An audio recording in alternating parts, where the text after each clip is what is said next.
عدالت و سلیمان راهی شهرتشان را در اینترنت از سوژه‌های عادی شروع نمودند که از حیات دانشگاه قصه میکرد.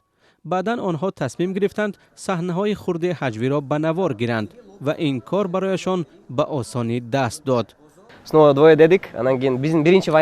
صحنه‌های اول تنها با شرکت من و عدالت بود. با گذشت وقت طرح ما با نام باز هم 2 نفر میان مردم معمول شد، ولی بعداً ضرورت پیش آمد که ما دختران دیگر را هم جلب کنیم.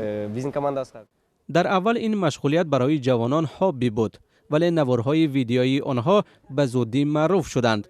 در طول چند ماه صفحه‌شان در اینستاگرام و یوتیوب بیش از 200,000 کاربر پیدا کرد.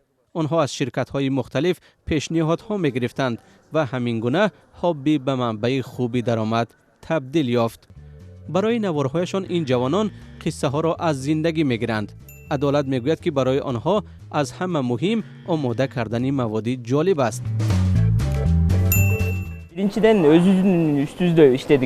من مشورت میدادم که نخست باید ملکه‌های خود را رشد داد، خود را ساخت و تنها بعد درباره پول فکر کرد.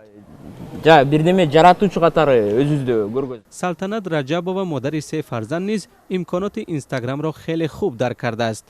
او برای کودکان لباس می‌دوزد و عکس‌های محصول کارش را در شبکه‌های اجتماعی می‌گذارد. صحیفه خود را باز کردم و اون چیزی را که در وقت‌های خولگی هم می‌دوختم روی صحیفه هم گذاشتم. حالا با یک مغازه قرارداد دارم. تنها برای آنها می‌دوزم. برای به دیگران دوختن وقتم نمی‌رسد. همینش هم کفایه است.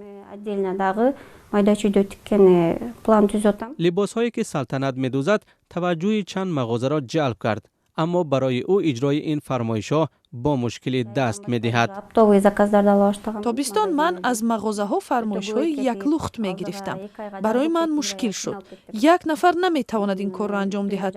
در کارخانه آسان‌تر است. اخیراً سلطنت برند خود را تأسیس داد و حالا جداً در فکر توسعه تجارتش است.